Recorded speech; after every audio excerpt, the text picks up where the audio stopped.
Welcome, everybody. We are live, Belt of Truth Live, 5:45 p.m. Eastern on Wednesdays. We're glad you've joined us, those of you who are joining us live, and those who watch the archive, that's just wonderful as well.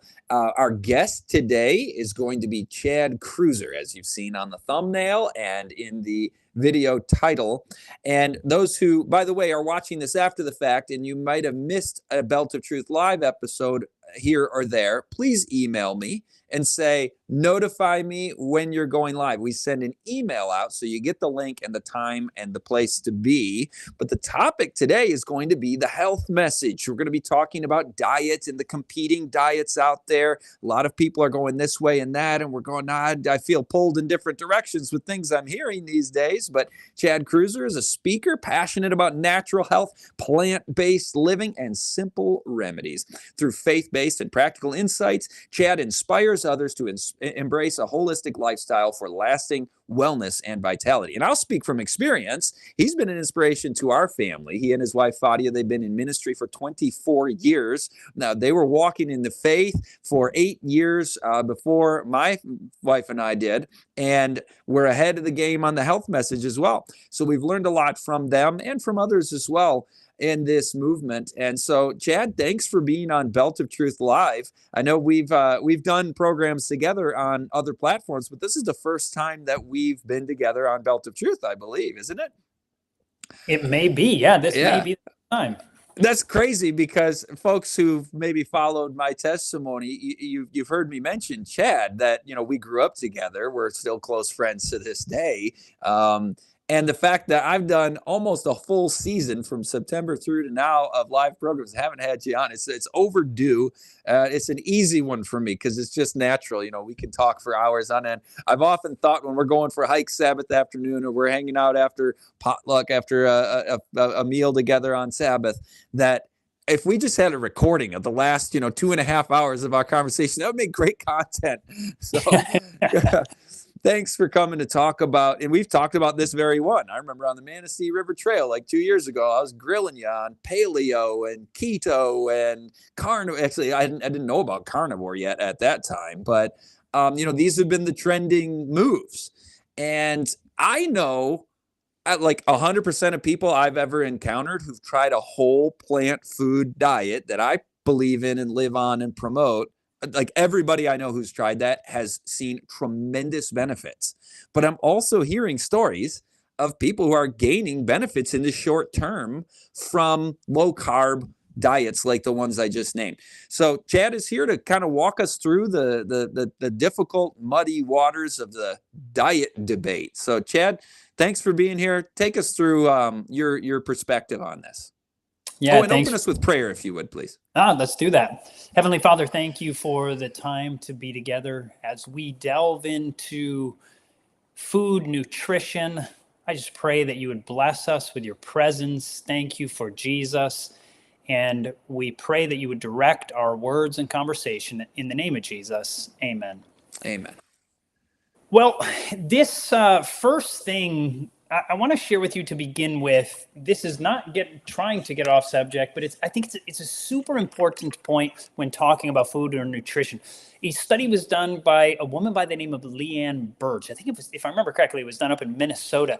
And they took children around preschool age, and they separated them into 4 groups. 2 groups would eat squash soup, and 2 groups would eat corn soup.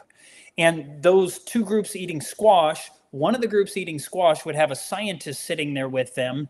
And one of the groups with eating corn would also have a scientist sitting with them. And while they were eating the squash and the corn, one of those 2 groups on either side, the researcher would repeatedly say to them while they're eating their squash or their corn soup, you need to eat every bit of it. And then a little while later, they'd say, make sure you finish your squash soup or your corn soup. And then they would repeat it again and again. So 4 times while they were eating, these researchers would tell 2 of the groups, you've got to finish your food. Now, there were 2 other groups eating the exact same food, and the researchers didn't say anything to them. They just gave them the exact same food, same quantity of food, nothing different. They just didn't say anything to them about how much they needed to eat. And what they found at the end, they found that the children who were repeatedly told to eat their food, they would say things like, I don't want to, I don't like this food. But the children that were not told to do anything, at the end of the study, they found that whether it was squash soup or corn soup, the groups that were not told to eat their food repeatedly ate more food. Wow. And the reason I bring this up is force. I know when it comes to diet issues online, if anybody's watching this, they're going to say, oh, if you're on a plant-based diet, you're a part of the new world order, and you're trying to force people to do things or whatever. I am the furthest person from trying to force humanity to do anything. And I know Scott is too. Scott's even written a book on this. I mean, about freedom of choice, that we believe in religious freedom. And on that subject, when you try to force somebody to do something, one of the best ways to get people to rebel, especially Americans. Now, other countries of the world, many countries will do whatever the government says, just following orders, as Germans used to say. But in this situation, most people, you push them, they fight back. And so I'm not here to fight anybody, but I do want to go over some research on this. And in reality, there's many different diets on there, and I want to talk about that a little bit. Before we talk about the diets, this is some history looking at 1850 to 2000. There's probably some updated data, but this research was only till 2000. But looking at the age of death in the United States from 1850, if you made it, notice the pink line at the top or red line, if you made it to age 70, you were likely to make it to 80 in 1850.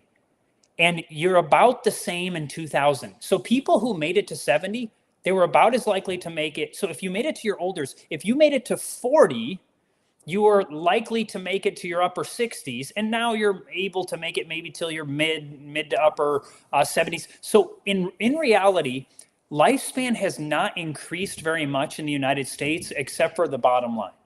It's a little bit from 1850. It's gotten a little higher if you made it to age 40. You added a few years to your life maybe today. But notice 150 years ago, the thing that was killing people was birth. It was sanitary conditions. It was lack of nutrition. So children were actually likely to die at young ages. But in reality, if you made it past childhood, we haven't done much for improving longevity in the United States. Jeremy, can you bring that slide up that he's speaking on that illustrates this? Yeah, there we go. So that gives you an idea. If you made it, the pink line is if you made it to 70, it really hasn't changed much. If you made it to 40, it went up a tiny bit. The other one, you get the idea. Now, I want to talk about one of the benefits of the paleo, keto, carnivore, and most diets is, because you may have heard of people go on any of those diets and others, by the way, the South Beach diet or the Atkins diet or whatever. Very few diets do you hear people go on and say, it just didn't do anything for me. Most diets actually have a benefit, or nobody would do them, right? I mean, that's just a reality. But one of the benefits of these particular diets, like generally paleo, keto, carnivore, it's whole food. And what I mean is not completely, because you could do like keto, and you could have, oil is not a whole food. That's technically a refined food. But mostly when you're on these diets, you're avoiding junk food. And that's a total benefit to most diets out there. Other than if you're just calorie counting, like you could eat Twinkies and lose weight if you just don't eat very many and you don't eat much food. Yeah, anybody could lose weight doing that. But you go on to paleo and you're eating whole, unrefined foods, and that's very beneficial. Keto, you're eating mostly whole, unrefined foods, other than maybe things like oil. But in general, you're eating maybe butter. Not quite. That is a refined food. But a bunch. But you're at least getting rid of candy bars and junk food and these kind of things. And so that's a benefit. Carnivore, you're eating zero. If you're truly eating carnivore, you're eating zero refined food. And so all of those things, if you block out any large scale, if you go totally whole food, plant-based, you're blocking out a bunch of food. Any diet where you block out a bunch of things, you're going to lose weight. You're probably going to feel better. So that's one of the benefits to dieting. But we also want to look at longevity on diets. That's something to consider. And so can you have great benefits in the short term? Absolutely. And some people can eat almost anything and live a long life. You remember George Burns. Scott, you probably remember the old guy, George Burns. You never saw the guy without a cigar in his mouth. And I think he was drinking alcohol maybe too at the same time. And the guy lived to, I don't know, 105, 107, whatever it was. And people say, look, oh yeah, smoking kills. Yeah, right. Look at George Burns, some people can, I saw another guy made it to 107. And they asked him, like, what is it? And he's like, well, it's the cigars and the whiskey, And it's like, well, some people just have very strong bodies and they'll make it through anything. And they could make it look like, well, maybe cigars don't hurt you. And maybe you could drink whiskey all the time and you'd be healthy and happy. Well, in actuality, the research shows no, that's not true on a wide scale. Some people can do almost anything and live for a long time. So we're not dealing with that, but we're looking at large populations of people who have habitual diets. What do we typically see happening? Now, we're gonna touch on that just a minute on some of these particular diets. But one of the issues I want to talk to Carnivore also, and I'm not putting down anybody for trying any of these diets. If you can go on a keto diet or a carnivore diet, you are a person who has had significant willpower to be able to withstand all kinds of things that you like. And so if you could do one of those diets, that means you could do almost any diet. And that's something to think about. So that if you could do something as restrictive as carnivore, because there's nothing more restrictive than the carnivore diet, nothing out there. It's one of the slimmest possibilities of what you could eat. Sure, there's a lot of different animals, but most people are not eating every kind of animal that's out there. They're getting like 4, 5, 6 different animals at most. Most of them aren't even probably eating 6. But, and so if you can do that, that means you're a person who you have willpower and you could exclude certain things from your diet. So if you went on any of the diets, you would likely gain some benefit by avoiding. And if you just lived a life without eating junk food, you're going to live a healthier lifestyle. But there's one other reason why carnivore works so well. People go on it and they're like, all of my allergies went away. I started feeling so much better. My skin problems healed up. My allergy problems just healed right up. And the question is why? That's a big question. So is it because meat is so good, or is it because of what they're avoiding was hurting them? Is there a way to find that out? That's a good question, Scott. So there are a few ways to find that out. And one of the ways to find out is, so the question is, what might be hurting somebody as they go on a carnivore diet? I'll give you an example. I had a man who, he did not believe carnivore diet was the healthiest diet. He really truly believed it wasn't. But every time he went on it, his stomach was doing better and his health was doing better. But he's like, but I know long term, the best thing is to eat whole plant foods, like to not just eat food like this. And so he's like, but every time I go back to it, I just have stomach trouble. I have all kinds of issues. What do I do? And I said, well, what are you going back to? And this is going to fly in the face of what most people would think. But he's like, well, I did what most people would think is super healthy. He would have a bunch of green vegetables. He would have a bunch of oil, and he would have a bunch of nuts. But strangely enough, for many people, a bunch of oily food and things like nuts can be very allergenic. Now, once again, I eat nuts. I do great with nuts. I don't believe nuts are bad for humanity.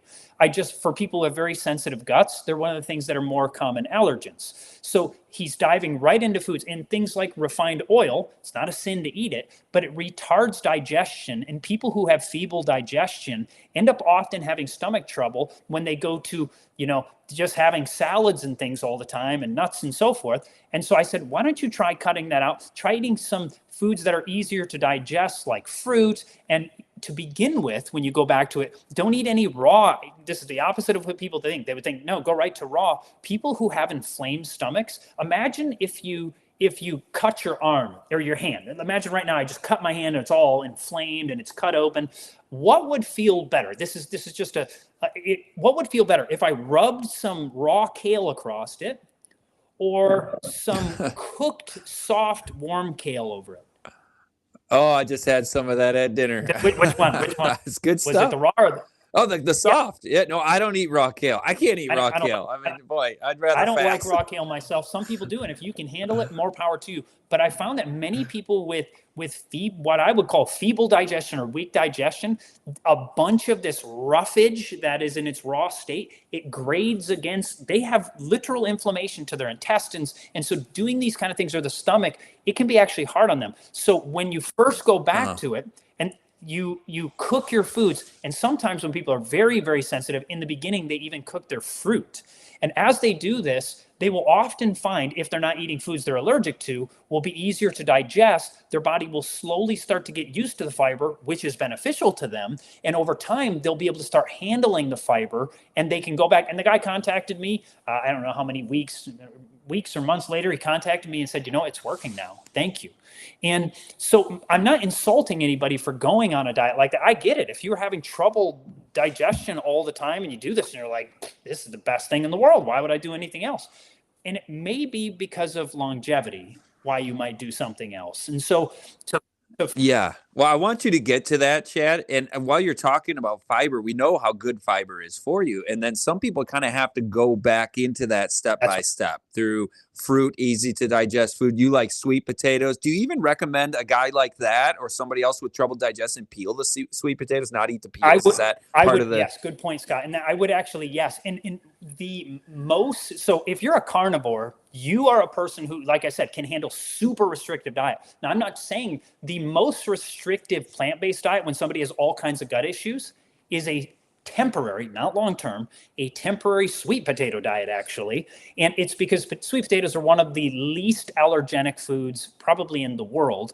And so if you're a person like you've been on a carnivore diet and you want to go back to getting the healthy benefits of plants, you can start with something like a sweet potato, thoroughly cooked. You don't eat it raw, you eat it thoroughly cooked. It's very soft, it's very non-allergenic for almost everybody. You start adding that back in. You can start adding, fruits, and you could, to begin with, if you're real sensitive, like I said, you cook them, but slowly doing this. I would not go and eat a bunch of sweet potatoes right to begin with. If you can't handle fiber, just do a little bit to begin with. And what you'll be doing is you'll be adding good beneficial bacteria back to your gut. And then that good bacteria will start to grow, and slowly you start to add more and more of the whole unrefined plant foods cooked to begin with until you get used to them. And then you might be able to start handling some of the raw things that you will do well with also. But you have to work over time, because if you have a really sensitive gut, it can take some time. Yeah. Well, and I know I got you a little off track there. I want you to get back to, a carnivore may be improving some people's symptoms because of what they're getting rid of, not because the meat is so great. And what are the long-term effects of these diets? And then also, let me throw this into the mix. I got Holly in the chat, who came over from our other conversation where you were talking about fruit. And I know you've recommended people eat just fruit for a few days, or you and your wife did for 2 weeks.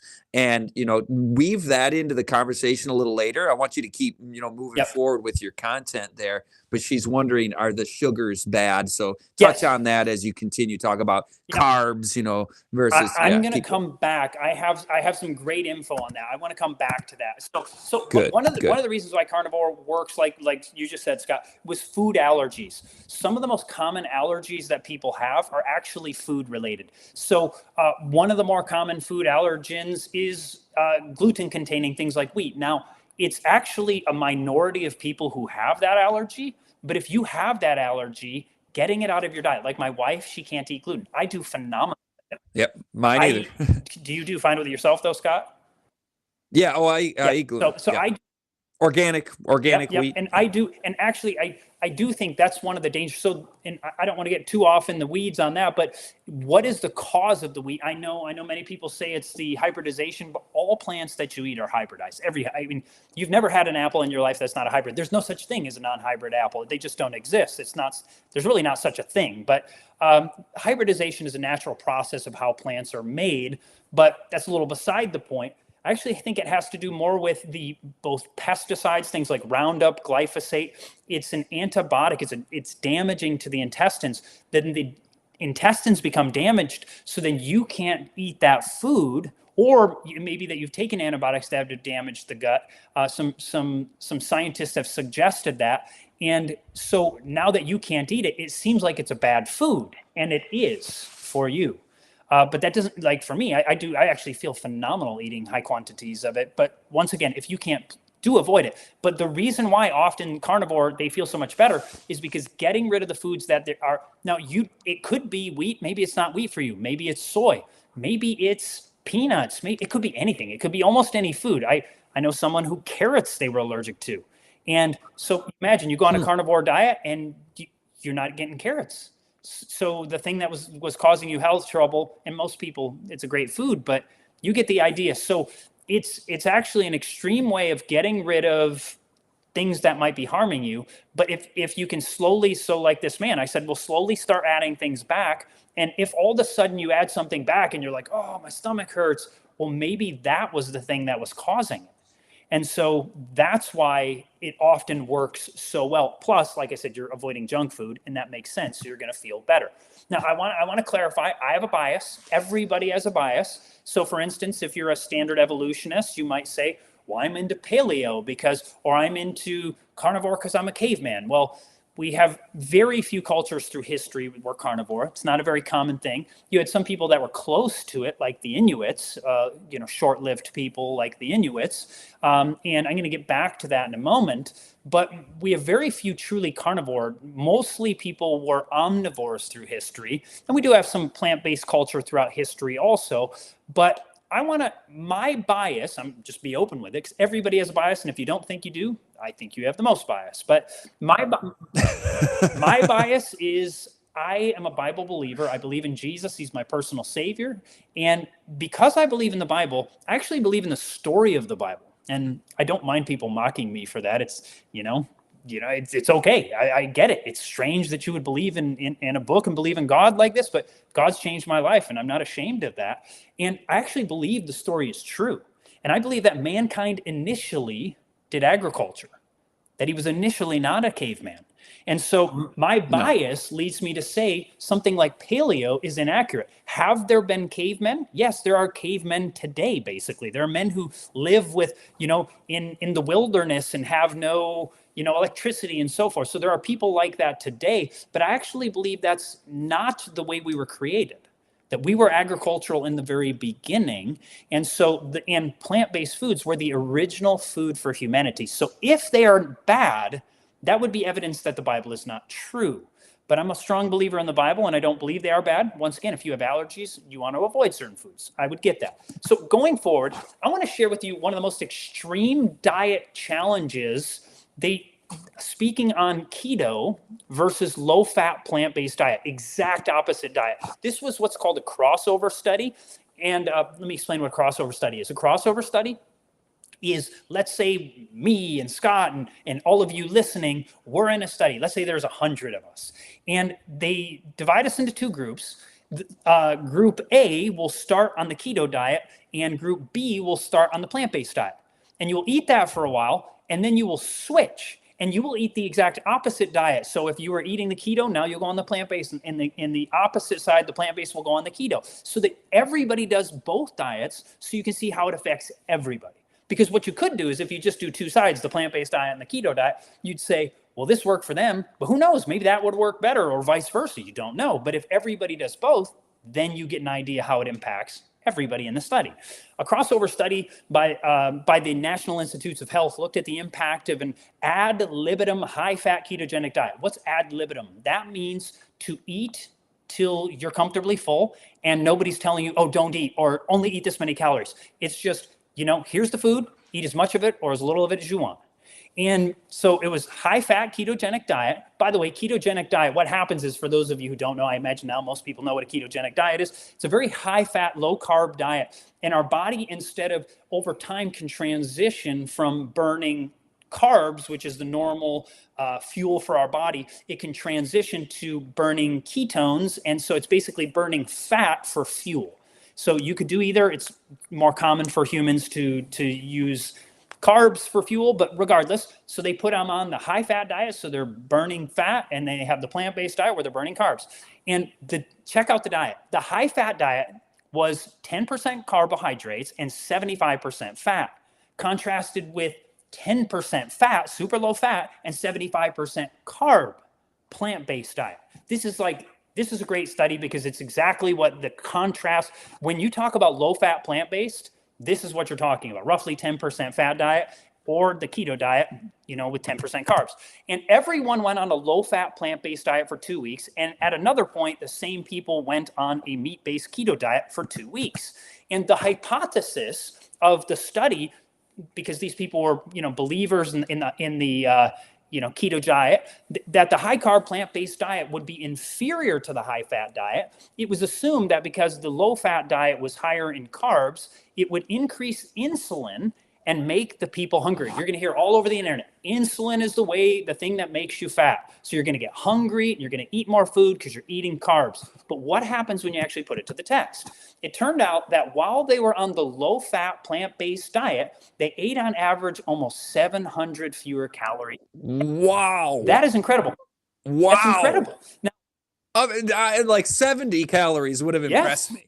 700. Yes. And so now, because one of the arguments for ketogenic diet is that it suppresses appetite, which it does. I'm not denying that. It significantly suppresses appetite compared to the standard American diet.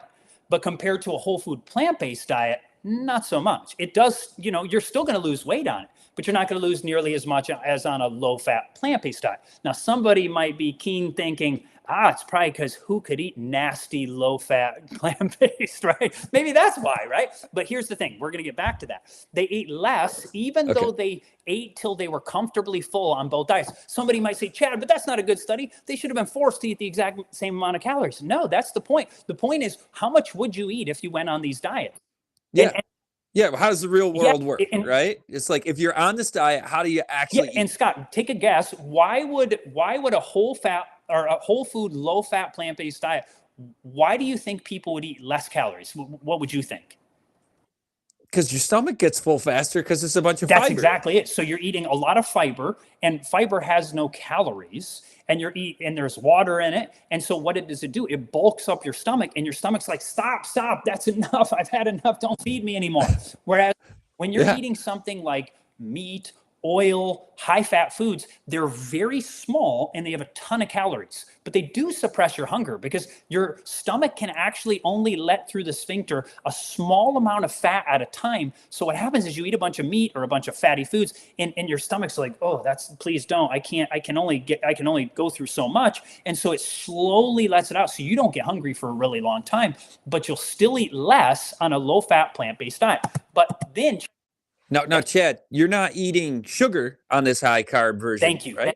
Because that's a calorie dense, fiberless You're exactly right. Thank you for saying this was a whole food, a low fat plant-based diet. That means we're not talking refined foods. We're not talking sugar. We're not talking candy bars. We're not talking, because white bread, you're talking whole, unrefined. When you say that, we're talking only whole grains. You could, you're not having fruit juice. You're having fruit. You're not having white bread. You're having whole grains. You get the idea. And so check this out. There was a slight weight loss while on the high-fat diet, but the weight loss was only statistically significant while on the plant-based diet. They specifically lost more fat while on the low-fat diet, because the argument, they thought, no, you're going to lose more fat on the high-carb or the high-fat diet, because high-fat, the keto diet, you're going to burn fat, so you're going to burn up more fat. Well, it turns out it's not actually the case. They enjoyed their meals equally on both diets, and so that was the thing, because you're thinking, Chad, because it's nasty to eat all those plants. But notice people liked it just as much. Now, there's one of the, I won't say his name, but one of the most popular kind of podcasters, he's in the health space. He said, I don't want to try a whole food plant-based diet because I'm afraid how good I'm going to feel. Interesting. And I get it. That's honest. I appreciate his honesty. Scott, you grew up with me. I'm the least likely human being to want to eat a plant-based diet. I'm not zero interest in that growing up. I'm not doing it. I'm no greenie or whatever, but it ended up changing my life. I grew up eating a super high meat diet, and I never felt all that good on it. It just, I never had good, and I mean, even in my mid 40s now, I have more energy than when I was 16 or 18 years old. And it's because of the dietary change. And so I went on a plant-based diet in the beginning, and I did it for like 3-4 months. And then I went back to meat, and I just felt the same way I used to feel, sluggish, just not as clear mind and all those kind of things. And so finally I was like, I just feel so much better. But here's the thing. is it possible to eat a junk food plant-based diet? What do you think, Scott? Of course, yeah. Most of the junk foods in the gas station are not Yes, meat. yeah. So you could be a vegetarian eating candy bars and you know, I mean, I don't know, probably Twinkies probably vegetarian. Uh, Yeah, yeah. Or Oreos are even vegan. There you vegan. go. Like and French fries and Yeah. soda, like vegan. Man, I'm going on a healthy You know, diet. it's so true. And so there are, and you see it all the time. There's people who are like, oh, I went vegan. I felt horrible. I don't doubt it. You know, I mean, you can eat a terrible junk food vegan diet and you could feel like junk. Very, I hate the word vegan, Chad, because, for two reasons. One, it sounds like a political yeah, designation, like it's an ideological commitment to some sort of militancy and some sort of even maybe paganism or some sort of globalist, ideological left wing, revolutionary. But also, the word vegan tells you nothing about what I you are agree. eating. It only tells you what you are not eating: meat, dairy, and eggs. It doesn't say anything about what you are eating. Is it Oreos, French fries, and soda? Or is it and white bread and sugar galore? Or is it what you're talking about here? Whole plant And foods. that's just it, because you could have a meal of Oreo cookies and wash it down with some whiskey and be a vegan. Now, that wouldn't Yeah, be healthy, right? And so, you know, right. but I have found on a whole food, unrefined, just I'm talking no candy bars, nothing, just I mean, whole foods, you know, just plant foods. It's been life changing for me. So going on, while on the keto diet, they lost mainly lean mass. This would be things like water and muscle. Now, Oh, no, you don't want to lose no. muscle. And so, but they lose it very rapidly. That's the fascinating thing. When somebody jumps on a keto diet, immediately they lose a lot of water. Their body actually lets go of water that it's been holding onto, and they also start losing muscle. And so, you know, some people can get by for, you know, quite a long time doing these kinds of things.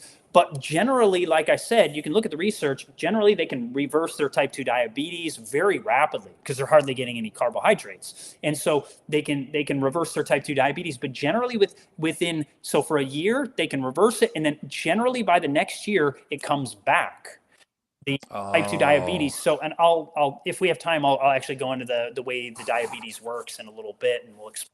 yeah, keep going. I'll zip it. I want to hear So, more.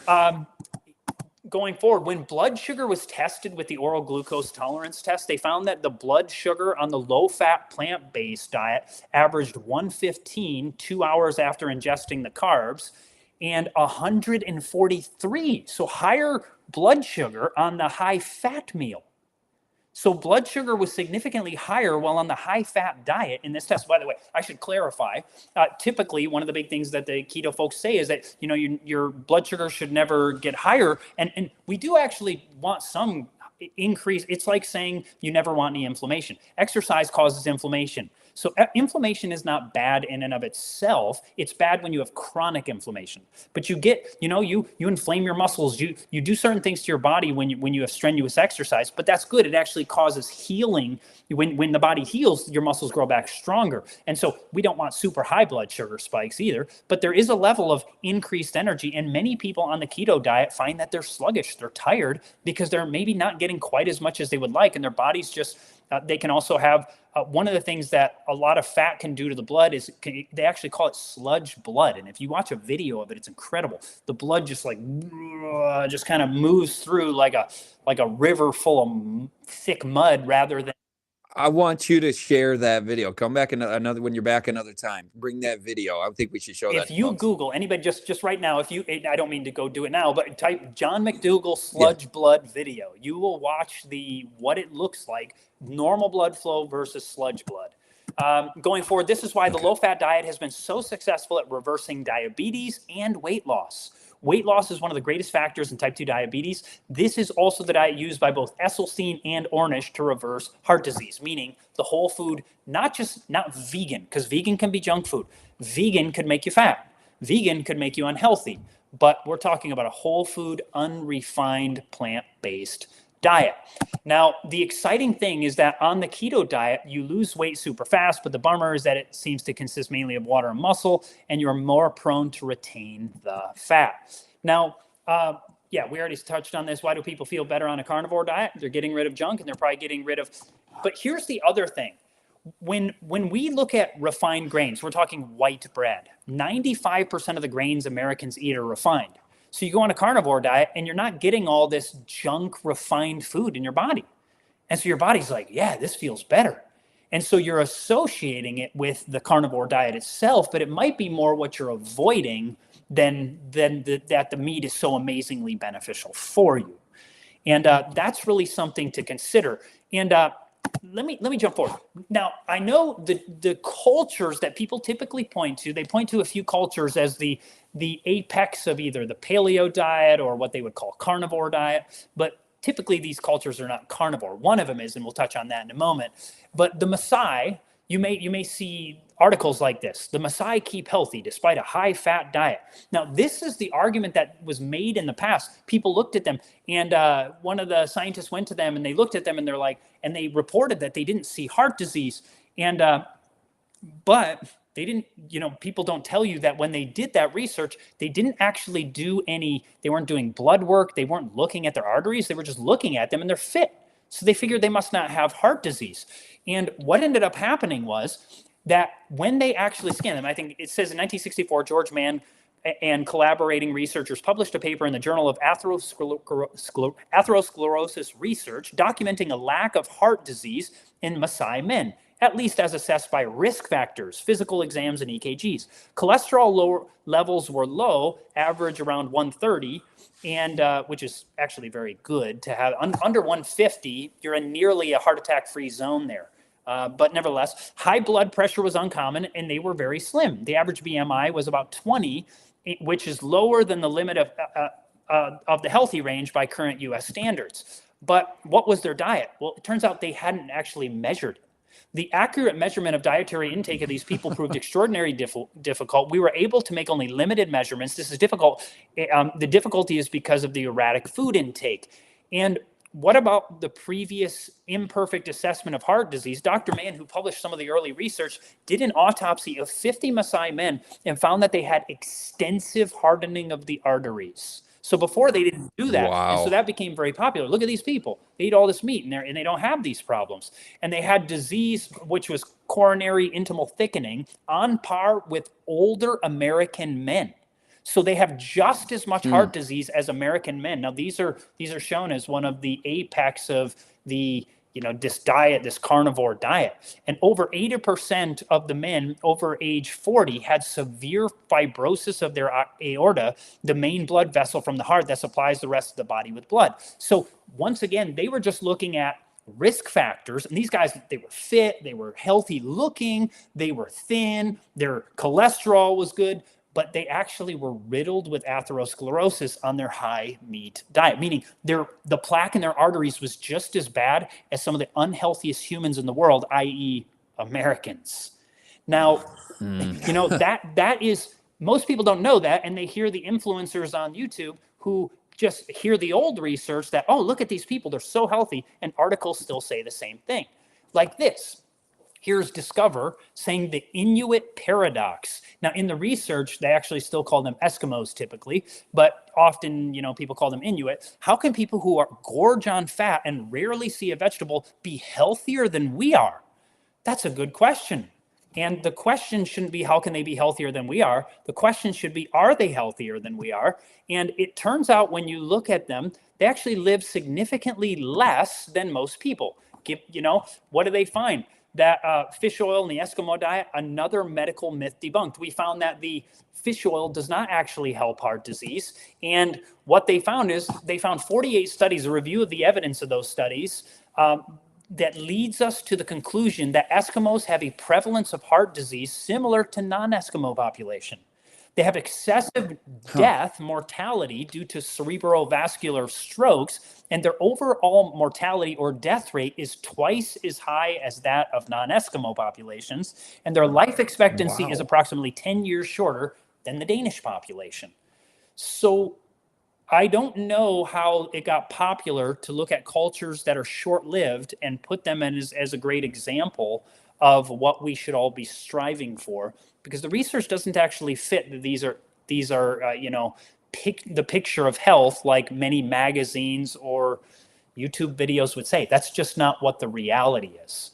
Now, But you might be thinking, I'm guessing there's somebody listening who would say, but Chad, that's because probably today they eat carbohydrates along with all that meat. And they might. So do we have any evidence before the white man came along? And the answer is yes. So there is no Eskimo paradox. This was from National Geographic, June of 1987. So these two Eskimo women, one in her 20s and the other in her 40s, they were frozen 5 centuries in a tomb. So like 500 years. What happened is their little home collapsed on them and they died. They showed signs of severe osteoporosis, and they also suffered atherosclerosis, or hardening of the arteries, before sugar ever came to them, probably as the result of a diet heavy in whale or seal blubber. And so we have evidence that 20-year-olds who are Eskimos eating this high-fat diet were riddled with atherosclerosis, and 40-year-olds. These are relatively young people. And so what it turns out is much of what we hear is simply not accurate. And so maybe we should look at cultures that actually do live a long time and say, well, what are they eating? Are they eating the carnivore diet? Are they eating the keto diet? And the answer is, I haven't found a single culture in the world that is eating a mainly meat-based or fat-based diet that has longevity. And if somebody has one, somebody may say the Hadza, they also don't have long life. I haven't been able to find one, and I'm not trying to cherry pick. If somebody, they typically point to the Eskimo and they point to the Maasai or the Hadza, none of which actually had longevity.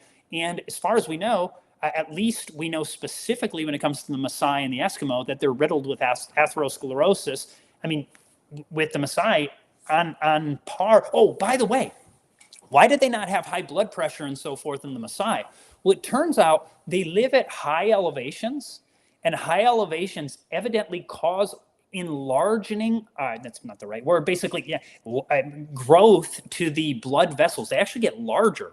And because they get larger, so imagine if your blood vessel is just this size, and it's not really this big, but I'm just giving you an illustration. If you had like this much, plaque in it, it would be full. But if your same blood vessel got this big, if you had the exact same amount of plaque, you'd still have room in the middle for the blood to flow through. So you still wouldn't have some of the issues of Americans. And it's not because of the diet, it's because the elevation they live at. And when you live in higher elevations, you have enlarged blood vessels. So that's actually the paradox, not the diet. The diet is causing the same disease that it caused in the Western world, that it caused to the Eskimo, that it causes to virtually, well, I shouldn't say everybody, because some people just have bodies that are able to fight off. Yeah, as individuals. Yes. But you're talking in studies and in group populations, epidemiological studies, and actually looking at groups of people, you're finding this trend. And I think you were going to transition to who are actually living the longest. What are they eating? Scott. I need you to get me on track. Now, No, I love it. Yeah, I love it. By the way, I got a couple of questions. So if we can save some time for questions too, but keep moving. Looking at cultures of longevity, you have certain cultures. It's funny that they're trying to fight and act like these things are simply not true, but it is true. I won't go in. You look into details of people like the Okinawans in Japan having longevity. These people were living until their 90s with great cognition, not losing their memory and so forth. And they were eating a diet 85% carbohydrates. 85%. Wow. Only 6% fat. Now, not all cultures of longevity are that low fat. I don't want to give that idea. You can have a varied macronutrient intake, but I haven't found any that have extremely high fat. I haven't found one, but nevertheless, you have them eating 85% carbohydrates, just 6% fat. Then you have cultures like the Sardinians, you have the Seventh-day Adventists, you have there's a group down in Costa Rica. All of these cultures ate roughly 50 to 85% of their diet was carbohydrate. But once again, that's amazing. Wait, now all of them? All the ones that were in the majority at least all the original blue zones. If they found any more, I haven't looked at the macronutrient intake of any new ones they found. But the original groups, the blue zones, they were all 50 to 85% on average anyway, carbohydrate intake. So they were relatively large carbohydrate, meaning the carbs were the bulk of their, because there's the macronutrients are fats, carbohydrates, and proteins. So it's broken up into those three things. So you're getting your calories from one of those three different sources. And so if you have 50% carbohydrates, that means you have to break up the fat and the protein by the other 50. So that means the majority of the calories are coming from the at least the 50 to the 85. And so you break up the other two. It might be 10% protein and 40% fat, or 15% protein. You get the 35% fat, whatever it is. But the point is, we don't. At least if somebody can show it, I'm not afraid of it happening. If it happens, it happens. But I haven't been able to find any personally that I have seen that have been long living as super high fat diet people. Once again, short term, we know many benefits, but long term, I haven't been able to see any great research on that. Well, I've seen research, Chad, where in studies in the West, instead of just looking at these populations around the world, which is helpful, but in studies, you actually see disease risk reduction and longevity.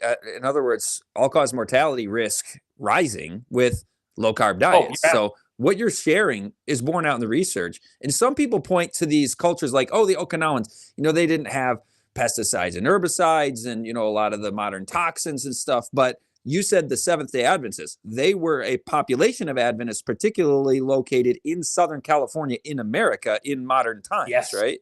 So they're not shielded from the influences of modern, toxicity. That's right. And they are, once again, a high carb group overall. And I know that word carb today is like a 4-letter word, like a curse word. And once again, refined carbs are not a health food. Scott and myself, we are not promoting sugar.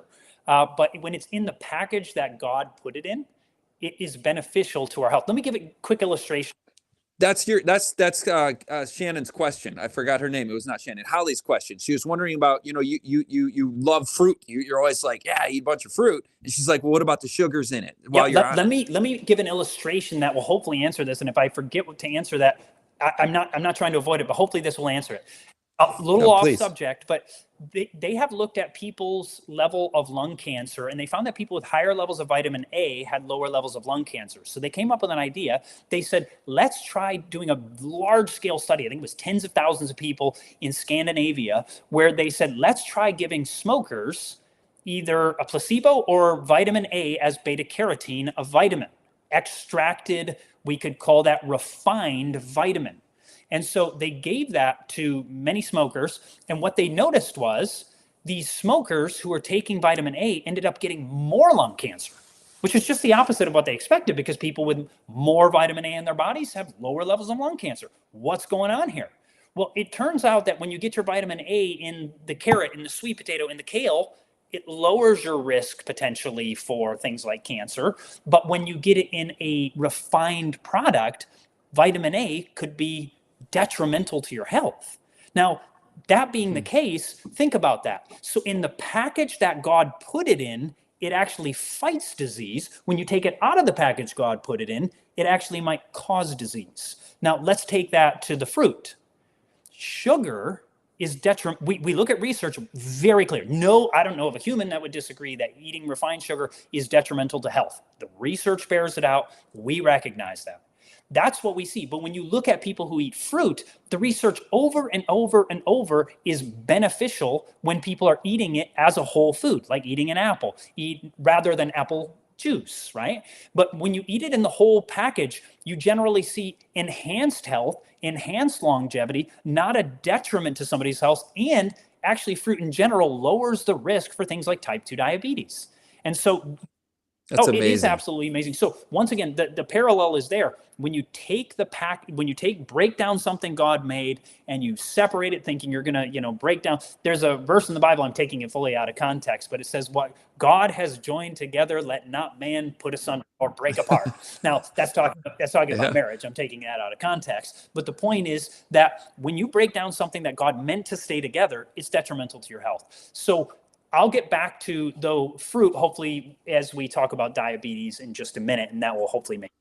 Oh, sure. So, But check this out. Here's percent of calories from fat in wild game versus farm-raised animals. This is fascinating. So like a chicken leg is 44% fat, beef steak somewhere around 60, pork 53%. But notice when you look at more wild game, like what about a wild hog? And I'm not telling you to go eat that. But notice it has half the fat that the one that was grown in or raised in the farm. And then you look at venison, super low fat meat. That's why water buffalo, 12%, because we don't have any wild cattle anymore. So it's like, it's hard to tell exactly like what the wild ones were. So you look at things like this, water buffalo, you look at pheasant, and you look at these things, they're all low fat animals. Isn't that fascinating when they're in the wild? So yeah, so sure is. now I'm not telling, I mean, I'm plant-based, so I'm not promoting this, but what I'm saying is people who think, oh man, mankind used to eat all this fat. It's not true. They were low fat people because most of even the animals were low fat. That's the fascinating thing. So people are not, they're looking at, farm raised animals, even grass fed, whatever. That's not normal throughout human history to have these fatty cows like this. You look back in something like a water buffalo, 12% fat. Anybody on a 12% fat diet, that's a super low fat diet these days, right? And so looking at this, for much of history, probably most human beings were on a relatively low fat diet. And because most of these people who would eat things like venison, by the way, there was no wild boar in the United States, that got brought by the Europeans over here, but that's a side note. Looking at the Native Americans eating buffalo, these things are relatively low fat, venison, low fat. And so, and they also ate roots and tubers and fruit and various berries and so forth. So you can realize that even they were eating through much of history. Now, once again, there were the Inuits who were riddled with heart disease eating high-fat foods. I've got to recognize that. There have been people who have been high-fat in history. But now I want to talk about the blood sugar issue, because this is important. Leviticus 17 says, for the life of the flesh is in the blood. And we also know there's an importance. Now, the blood goes throughout our blood vessels, and as a result of it, what happens? It ends up giving us the nutrition that we need from the food that we eat. It goes all throughout our arteries and our blood vessels and so forth. Now, I want to touch on this for a moment. This thing, I don't know if you can see that thing wiggling there. That is a terrible illustration of what a pancreas is. And the pancreas is something that produces certain hormones. One of the things that it helps to produce is called insulin. I'm going to make this very simplistic. So, but let me show you how the importance of insulin. Insulin is very important. I know a lot of times if you hear the carnivore stories or keto diet, they're going to say insulin is bad and so forth. But Paul Saladino, who is one of the top carnivores, he shares how he was one of the top people. I mean, one of the most popular carnivore doctors in the world. And finally, he started having health issues. He wasn't feeling well. His testosterone on a pure meat diet was just going down. He just didn't feel good. I think he had lack of energy. He tells a story of how rough it ended up becoming while he's promoting the paleo diet. And so finally, he ends up starting to add fruit. And he's like, I guess carbohydrates are good for us. And so he still eats meat, but he's, realizing the benefits of carbohydrates. But the question is, why? I want to look at this. So imagine this cell. This is a very simplistic illustration. We'll call this a muscle cell or a liver cell. And let's say we've just eaten a meal. For a normal human being, I don't have diabetes. So this is what happens for me. I ate a meal today with fat, protein, and carbohydrates, but I'm on high carb, low fat. And so I eat the meal. My stomach begins to break it down. It breaks some of the simple sugars down into something called glucose, but we'll just call it sugar to make it simple so everybody understands. So the sugar begins to go into my bloodstream. The body senses this, and my cells want fuel. They want energy. So what ends up happening is the pancreas says, the body tells the pancreas, hey, pancreas, we need some keys to open up the cells. Your cells, in order for the glucose, which is the standard fuel of cells, in order for the glucose, the sugar, the fuel to get in, you need a key to open the cell. I used to live in a motorhome, and in my motorhome, it was relatively large. We lived full-time on the road, and you had to have a key to go unlock the fuel tank because people might siphon off your fuel. So I had to have a key to open it up to put the fuel in. So too with our cells, you need a key to open up your cell to get the fuel in, but the normal fuel is glucose. And so the body tells the pancreas, hey, pancreas, send some keys. And the key is insulin. So the pancreas sends out a bunch of keys, which are insulin. They connect to the cell, and what ends up happening is they open it up, and then the glucose can go into the glucose channel, and now that cell has energy, and now you have energy. Now, Scott, can you actually see this video? So this five-pointed flower type thing, this is insulin. So I eat a meal, and my body tells pancreas, hey, send forth the insulin. The insulin connects to the cell in the insulin receptor. It opens up the cells. This is sugar. This is simple glucose. It goes into my blood. It goes into my cell. And now the cell has energy. And now I have energy. And notice, because the sugar gets into the cell, I don't have high blood sugar. So what is causing the high blood sugar? We're going to get back to that point. This is how the normal human works. So on the left here, you have your pancreas that works well, and it sends forth the insulin after your meal. It opens up. The insulin's the key. It opens it up, goes to the insulin receptor, and then the sugar goes in. You have energy. But perfect health depends upon perfect circulation. So now let's look at how glucose and insulin work for a type 1 diabetic. Here's the same illustration, but type 1 diabetics' pancreas is damaged. There's a couple things that potentially can damage it. Too low vitamin D can damage your pancreas potentially. The other potential is dairy milk, cow milk, can potentially damage the pancreas so that it stops producing insulin. So notice this person doesn't have any keys. They just ate a meal. The stomach begins to break it down, sends forth the sugar, but there's no keys. So what happens to the sugar? It can't get in. It can't get in because you need a key to open up the cells, and there's no insulin, or at least not enough insulin to get in. So that's what happens. The pancreas is damaged. On the left side, you have the pancreas. It's damaged. It doesn't have any keys. The glucose can't get in. How does it work? But it's less than 10% of diabetics are type 1. Most diabetics are type 2. How does it work for a type 2 diabetic? Same illustration. We have our insulin there, our five-pointed flowers there. And notice that our cell looks a little different. If you have a keen eye, you may notice it's more pink instead of red. The reason is because now this cell is fatty. And it doesn't mean that the person is fat. You could be thin and fatty. And so what ends up happening is the fat is, I'll give you an illustration. What if somebody came to your house? And while you were gone, and let's say you don't have a high-tech way of getting in, you have an old-fashioned key and a keyhole. So you get your house, and somebody stuck bubble gum in your keyhole. And now you have a good key and a good keyhole, but it's all gummed up. It's going to be really hard to get it in there, right? And what ends up happening is when we have a lot of fat within the cell, it doesn't mean you're fat. You could be thin and too much fat in your cells. What happens is your cell gets fatty. The researchers call it intramyocellular lipid, fat within the cell. So what happens is the keys come, our five-pointed flowers, they come, but they don't connect well because somebody stuck, gum in the keyhole. They're filled with fat in this case, and because of that, the sugar can't get in. And so where is the sugar? It's in your bloodstream. So you have high blood sugar. So it is not the carbohydrates in the diet that actually caused the problem. The carbohydrates in the blood are a symptom that your insulin is not connecting to your cells very well. So This is why, like, every reversing diabetes guy that I encounter is putting people on low fat, whole plant food diet, isn't it? Yes, that's going to reverse this. And that's what it does. Now, I want to be clear, a keto diet also works for a different reason. You go on a very high fat diet, as we've already mentioned, and since you have so few carbs, you don't end up having high blood sugar. But typically what you'll find is you take somebody on a keto diet, give them almost any carbohydrates, and boom, they have blood sugar spike. And the fact that you have a blood sugar spike while eating a banana says you have insulin resistance. Yeah, you haven't healed these cells. You have not healed yourself. So what was that scientific term?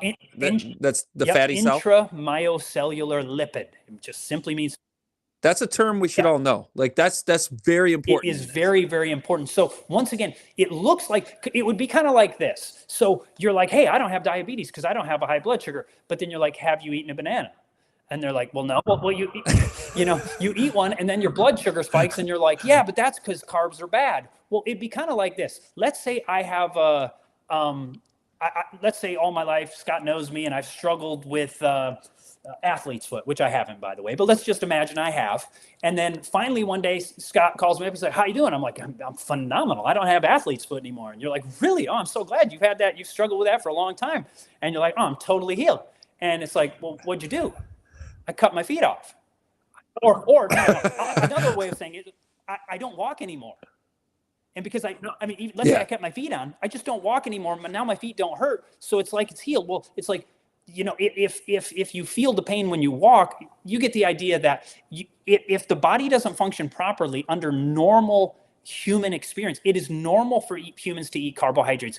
Other than Eskimos, which are riddled with heart disease, you look at even the Hadza, one of these guys, the Hadza are another one of the hunter-gatherers. And this guy was a, carnivore or kind of a hunter-gatherer type, paleo type lifestyle. And so he wanted to go hang out with them for a week or two. And so he's with these full-on hunter-gatherers. And he said, I was basically a vegan the whole time I was with them, except for we ate a bunch of honey. And so he's like, so that, I guess that's technically. He said, well, there probably were some grubs in the honey, but, and so my point is these people, they are hunter-gatherers and often they are gatherer hunters, meaning when in season, when all the good plant-based foods are there, they're eating tons of them. And in certain seasons, they may end up, once again, there are Eskimos, we get that, but yeah, a little beside the point. So when it comes to insulin resistance, people say, oh, sugar spikes your insulin. It does if your cells are full of fat. And so if you go on a low-fat plant-based diet, see this pink fat in our illustration here, that fat will become metabolized. It will be broken down. And as it gets broken down, it's like you're cleaning out the keyhole. And so now the key will start working again. And now you can eat bananas, you can eat whole foods, you can eat whole grains, and you're not going to have the blood sugar spikes unless your pancreas is damaged. But that's only a small subset of people. But even the people who their pancreas is damaged, I know people on, there's guys, they have a website called Mastering Diabetes, a YouTube channel. These guys are type 1 and they go on a super high carb, low fat diet. They tried the high fat thing for a while. And, it might work for a while. And then their blood sugar got terrible because they're filling their cells up slowly with fat. In the beginning, it can work great. But then after a while, once those cells get kind of saturated with fat, it's hard to get the sugar in. So now they're on just the opposite, high carb, low fat diet. As type 1s, they do have to take some insulin because their pancreases are damaged. But because of that, they have to take way less insulin and they can eat tons of carbs and they're not insulin resistant. Wow. And so you got like a year time window where it can mask the problem and then it starts to just continue. And, this is what VI Zion in the chat asked. He says, what are some excellent carbs we can eat? And you just started naming them. You've named fruit, you named sweet potatoes, you've named just whole grains. And, he says, is pasta a healthy carb? And would you say if it's whole grain based? For people who are not insulin resistant, they typically will not see. So there's a doctor by the name of Neil Barnard. And Neil Barnard has done research on this, and they help people reverse type 2 diabetes with whole unrefined pasta even. Now, I'm not telling you have to do that. Now, if you have insulin resistance, any of these carbohydrates spike your blood sugar. You got too much fat in your cells. But when your body starts to cleanse itself of all that fat in your cells, what ends up happening is something like pasta will not spike your blood sugar any longer. You'll have a little increase of blood sugar, which is normal and healthy after a meal, but it won't spike and cause damage to the blood vessels into your nerves and so forth throughout your body. It will just give a gentle increase of sugar and give you energy. You'll be able to use that energy and be healthy and long living like the cultures. I'll give you here's a great example. So yes, whole foods. Now, if you really still struggle with high blood sugar issues, one of the ways to do it is to eat if you want to eat your grains, if you want to be the most extreme, ultra healthiest to lower blood sugar, you can eat so for instance, like instead of quick oats are more likely to spike your blood sugar than something like old-fashioned oats. But then what's even better than that, if you really want to lower your blood sugar spike, you could eat something called whole oat groats. Those are like the actual what it looks like. It's basically kind of looks like almost like rice. And you have to cook them a long time. They break down. I don't do that. If I have oatmeal, I just have regular old-fashioned oats or whatever they're called. But I don't have blood sugar spikes. That's it's not an issue because I'm not eating a high-fat diet, so I don't struggle with that. But eating foods is close to their unrefined state. You can either cook them or eat them raw, but we're just talking about plants. You can eat beans. Beans are one of the greatest foods to keep your blood sugar from spiking. And when I say beans, I'm talking about dry beans, not dry. Don't eat them dry. You'll get sick. But right. Dried beans that you cook. And now I know it's tough because every time you bring something up, you have to. I know Dr. Gundry's one of the most popular marketers. Oh yeah. Tell you lectins are deadly. They're terrible. They're horrible. That's why everybody's sick. And the research actually shows that people who eat more lectins have less cancer. Now, you don't want, and do you know how to almost eliminate completely lectins in your beans? All you got to do is cook them. It's not that complex. And nobody eats raw, dry beans. So it's kind of a non-issue, but he made it look popular and people are terrified of it. But in reality, now, if you struggle with beans, avoid them. You know, if you never eat them and then you eat them, you'll probably get gas. But if you eat them and then you eat them a couple days later and a couple days later, your body will start getting used to them and you will have less gas. Well, right in the beginning, you probably will have it. But if long-term, there are some people that just don't do as well with them. Once again, if you're allergic to any food or don't do well with it, don't eat it. You know, it's okay. Just find things that you can. Yeah. So I won't go in.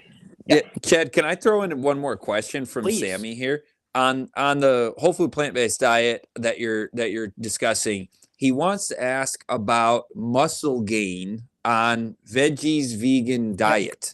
You know, you want this.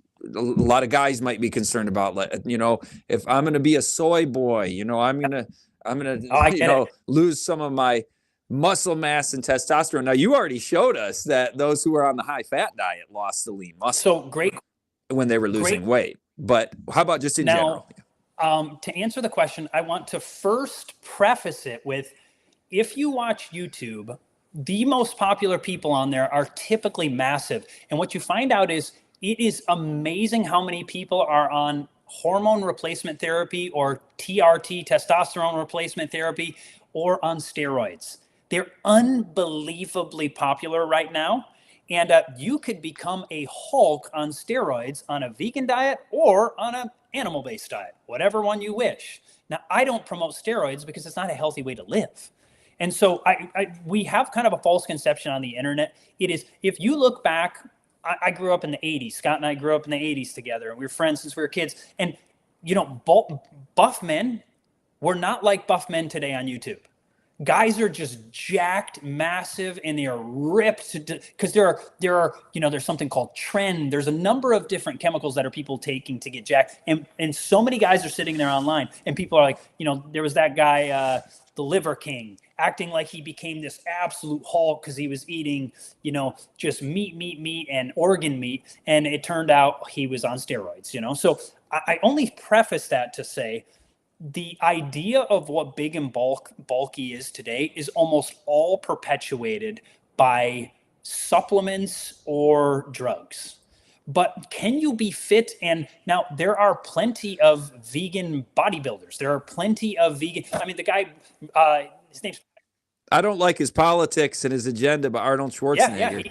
He's promoting vegan and, you know, with bodybuilders and. Yep, that's right. And there's a guy broke the world record, Patrick Babomian, carrying, I don't remember the exact weight. It was like 1,100 pounds, maybe 1,200. I don't remember. 1,100 pounds on his shoulders, walking with it for like 10 meters, 30 feet or whatever. And he drops it and he yells vegan power. And he broke the world record doing that, you know? So can you be a massive Hulk of a human being on plants? Absolutely, you can. You have to eat more. And, you know, research shows that people with lower body mass indexes are less likely to come down with things like cancer. You can eat higher protein foods. Most of these people who are doing that also, I mean, unless they're just doing the meat, a lot of them are doing, you know, meat-based people are also doing protein shakes. You can get vegan protein if you want to do that. I'm not really suggesting that because I'm not a promoter of refined foods. Meaning whether it's refined fats, sugars, or protein. but you can, if that's what you absolutely want to do. You just have to add more protein to your diet, and you have to add more calories to your diet, and you have to work out. You do those 3 things, and if you want to be like the people on YouTube, you have to drug yourself up, but that is not healthy. And so no, it's not. Well, I remember Chad Kruezer cites research where increasing your protein only increases your muscle mass growth like 2%. It's not eating a bunch of carbs, like the majority of your diet being carbs. If you're working out and eating enough calories to sustain bodily growth, it'll go to muscle growth. It doesn't have to be pure protein in order to translate into muscle. I mean, I'm no Hulk, but I can, I'm 44 years old and I can still do upwards of 60 push-ups at a time. Within the last few years, I've maybe 14 to 18 or 19 pull-ups. I'm not massive, but I have a strength and a fitness, and I feel phenomenal. So you're not a soy boy, which there's no such thing, because actually eating soy in moderate amounts does not reduce testosterone at all, but actually carrying extra fat on your body because you're eating, refined foods, whether that's meat, dairy, eggs, oil, sugar, white bread. All those really are refined in my assessment, but you gain weight and you end up with lower testosterone. So the biggest hits to your testosterone, guys, by the way, both of those people were women. VI Zion, I thought was male, and I said she. And same thing with Sammy. There are female Sammys. Sorry to both of you, but forgot what I was going to say. Oh, yeah. The 3 biggest hits to your testosterone that I've found in the research is carrying excess body weight, stress, and not getting enough sleep. Yep. And so a lot of guys are doing that thinking they're manly, like, I'm going to just take on the world. No, have a balanced life. Have a good night of sleep. Work hard and endure stresses that come our way naturally, but don't get all stressed out and don't be fat, and then you'll have higher testosterone. Yes, and regular exercise. I mean, you have to do it. I mean, if you're looking to gain muscle, you've got to do some kind of resistance training typically. So whether it's lifting weights, I travel all the time, so my things are push-ups, pull-ups, and just body weight exercise. And you can stay fit, very fit. I mean, some dudes are massive just doing body weight exercise. So it just all depends on what you want to do. But I do also think we live in a time where people are looking at things on the internet and they have no idea that so many of these big hulks, you look at most of these dudes who are hulks, look at them a few years ago, and they were strong, but they weren't hulks. Now they're hulks because so many of them are on steroids at this point. And so it's kind of like the body perception for women. And actually the research shows that men are more uncomfortable with their body than women are. That's hard for me to believe, but that is, that's wow. So, well, I can testify, by the way, you and I are the same age, and you hit 40s and you're like, I better get more serious about my exercise. And you can, even in your 40s, on a low-fat, whole food, plant-based diet, gain muscle. I've experienced some of that with you. I can't do as many pull-ups as you could. I remember when we were young, all I could do was the push-ups. It's still the same way to this day. But you know what? If you get out there and exercise, any healthy diet, any combination of good, healthy plant foods is going to feed your body the way God designed it to. Chad, I loved how you started. This is the Creator's plan. This is God's original design. He put us in a garden in the beginning. There's been agriculture since the beginning. And so that is Bible truth, and science is only supporting that now, which I find beautiful. You have more slides, and I've got another pre-recorded interview I'm going to do with Jim Burr at 7. Folks, we won't be live for that, folks, but stay tuned on the channel. We will have Jim Burr back. But Chad, what do you want to say just with a few minutes of closing? And then if you have a lot more cool content, just come back for a part 2 of this. I don't. Basically, you look around the world at cultures, populations who are atherosclerosis free historically. They were basically low-fat, plant-based diet. Now, I'm not saying everybody has to go low-fat, plant-based either. I think some people can do. There's different macronutrient contents, but I do believe that even the research, when you look at the various diets ranging from low carb, what they find is that standard low carb diet increases mortality. It's one of the it significantly increases death rates, people on low carb diets. Then people who go on plant-based low carb diets, it actually enhances their health slightly. There's like I don't know, like an 8%, I don't remember all the numbers, so I shouldn't give them exactly. There's like an 8% reduction in mortality. And then you get all the way to plant-based, and it has a significantly lower than any of the other ones in that particular study, lower risk of dying. And so if you're going to do something like keto, I would suggest doing it on plant-based. The research shows, and I would do as much whole food plant-based as possible, but I don't generally promote that diet. Instead, it's a diversity. You can get everything you need from plants, 100% everything. Some of the people on, carnivore diet, some are getting close to scurvy, some of them at this point. Now, someone could say though, Chad, but there's plant-based people who starve their child to death by being vegan. Well, you should have breast milk, and you need a good diversity of food, and don't try to get your kid to live off soy milk when they're an infant. Don't do things like that. That's healthy. Right. But meaning eating a diversity of plant foods, you can get everything you need you can get 100% of everything you need, including vitamin B12. That's the one thing people say you can't, but it's just not as common in plant foods. You can get it from something called duckweed, something more common in Korea. You can get everything you need, every vitamin, mineral, every nutrient you need from plant foods. But typically, if somebody's on a plant-based diet, generally I would suggest a B12, because unless you're getting these duckweed, these aquatic type plants that can give it, seaweed can have some in it also. You probably that's the one thing that I would suggest supplementing with. But the carnivores are often supplementing with high quantities of salt, magnesium, and sometimes various other things they need to add to their diet. But it is possible to live on a whole food plant-based diet. God made it that way. And I'm not here to force anybody to do it. It's changed my life. I know it's been a great benefit in your life, Scott. And, hey, if you've never tried it, maybe give it a try, and don't do the junk food. I appreciate. Yeah, exactly. Yeah, everybody get off the junk food. Give this one a try. And I appreciate, Chad, your mindset on this is not a message about, civil reforms and political agendas and some sort of force. That is so important, that we recognize people's individual free choice as free will agents, image bearers of God who've been created with the power to choose. That's right. And to try. To like Daniel and his friends, hey, let's try this for 10 days. That worked really well, the first randomized controlled trial in history. And, when you mentioned the B12 too, it was, I know that when they look at populations, meat-eating populations aren't doing great on their vitamin B12 That's often either. So really everybody should get their B12 tested, like your D3. Yeah, my grandfather was, he had to have injections of vitamin D, meat-based eater his entire life, never got off meat and still struggled with that. So you can be meat eater or plant-based and sometimes struggle with an uptake of a certain vitamin or mineral or whatever. Yeah, absolutely. Well, folks, stay tuned for a part 2, and Chad will probably think of a bunch of things to add to this between now and then, because this is a hot topic. It's important, I think, and there's a lot of confusion, a lot of people who are just hearing things stated. And when you actually drill into the research, you can get substantive, hard data, facts about longevity, long-term disease risk. With some of these diets out there, my takeaway is you may win the battle short-term, but lose the war long-term. And I don't want to lose that war. I don't want to give up something bad for something a little less bad. I want to give up something bad for the very best that God provided to us.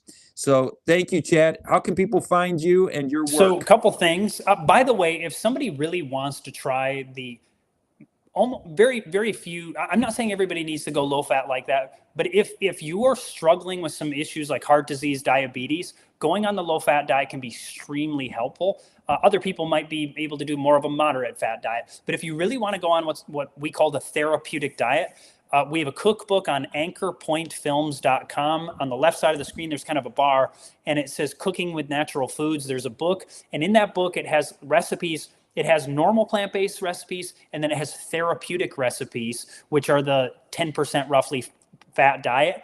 And, for people, someone goes on type 2 diabetes, most people, and I'm not claiming that, I didn't make the cookbook anyway, but most people that will go on that very rapidly, they will reverse type 2 diabetes. You lose weight without even trying if you need to. Energy levels generally go, I'm talking generally. I didn't make the book. It is generally the case. So you can check that out, anchorpointfilms.com. and the cookbook, and our YouTube channel is Health and Homestead. So Health and all spelled out Homestead. Great YouTube channel, and your overcoming diabetes lecture series is on anchorpointfilms.com as well.